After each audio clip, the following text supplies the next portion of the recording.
quick question of the day. Some feedback from you guys. Best and worst of the season. What's your best and worst moments of the season?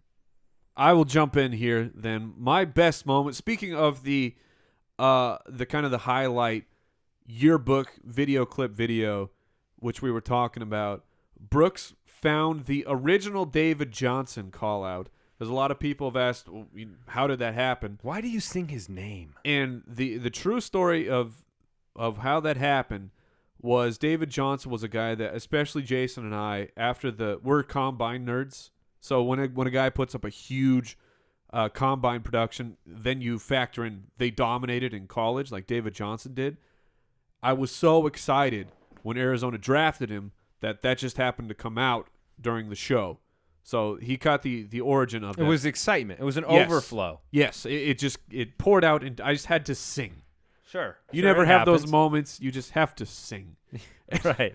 Me and Jason have them all the time. Yeah. And so the best moment of the year for me was the David Johnson Eagles game. It was a culmination of everything I thought that could possibly happen if he was given the workhorse role. So it was just a fantastic treat for my eyeballs. What was your worst moment of the year? My worst moment of the year is far more fantasy related. It was week 2 in my money league, and I went to sleep a winner. I woke up stat corrected a loss by 0.04.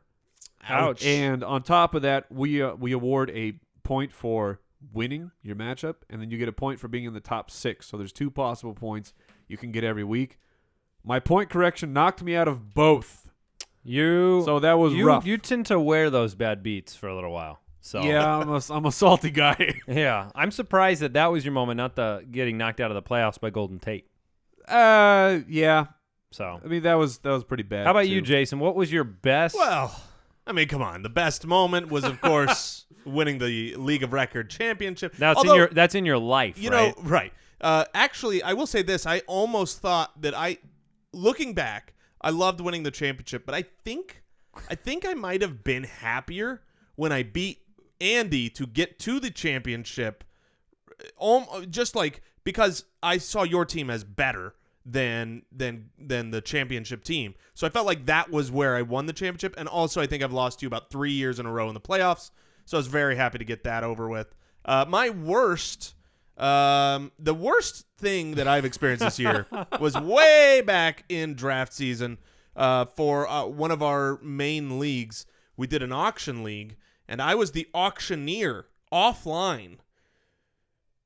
And I was drafting a team, and I just can't. You had never done the auctioneer. I had never been the commissioner. Auctioneer before, Yeah. the commissioner, and done the auctioneering offline. If you're doing an offline auction draft, don't. Hire somebody. Yeah, get someone else. Are you doing that again next year? Oh, no. No, online. No. Online. No. No.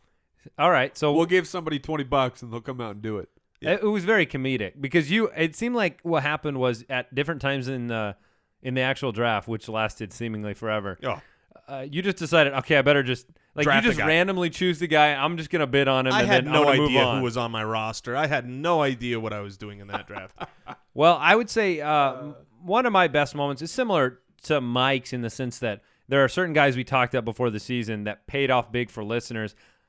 And that kind of was the Tyler Eifert story from the beginning of the year. But he came out in week 1 with a couple of touchdowns against Oakland.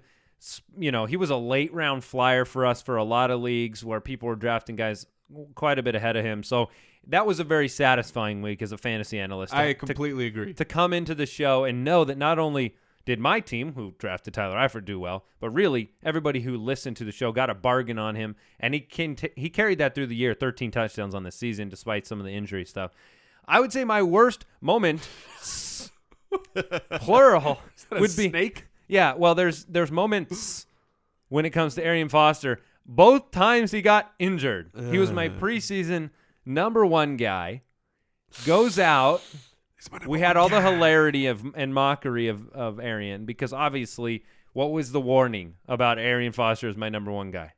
He tends to get hurt. A little bit injury prone. Injury prone. Then he comes back and dominates fantasy-wise. And then he goes down again. Goodbye, my lover. So all of the all the Arian Foster. I mean, he's my guy. He goes way back with me. He goes back to the beginning when everyone was drafting Ben Tate, and I was going, that Arian Foster, I'm going to take him instead. What are your thoughts on your guy this year, moving forward? Oh, Arian? Yeah.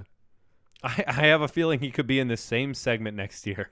But I'm saying, so you feel like he can come back and still be great? I would just be completely guessing. So my complete guess is that, I think if he plays, he's good. I guess that's really the question. If he could retire. But if he doesn't, if he's still there in Houston, that's a defensive team. They like handing the ball off. You telling me he's going to get competition from Alfred Blue? You're wrong. Well, So Alfred Blue has 2 functioning Achilles. Well, that's true. You need those? I've heard. Steve Smith's coming back. I've heard you need them. Who's more fantasy relevant next year, Steve Smith or Arian Foster? Arian Foster. Ooh, that's a good Steve question. Smith is not going to be able to come back from that injury easy at his age. Arian Foster, he's very injury prone. How old is But he Foster? has a lot of experience coming back from injury. So he knows what it takes. Arian Foster is 29. How old is Steve Smith? Is he like 33? 61. Steve Smith is 36. 36, Steve Smith. He's not That's a coming back big off difference. of a big injury like an Achilles. Steve Smith If is Arian's that is a 29, I man. think he can come back. I think he All can right. come back. Oh. All right, let's move on.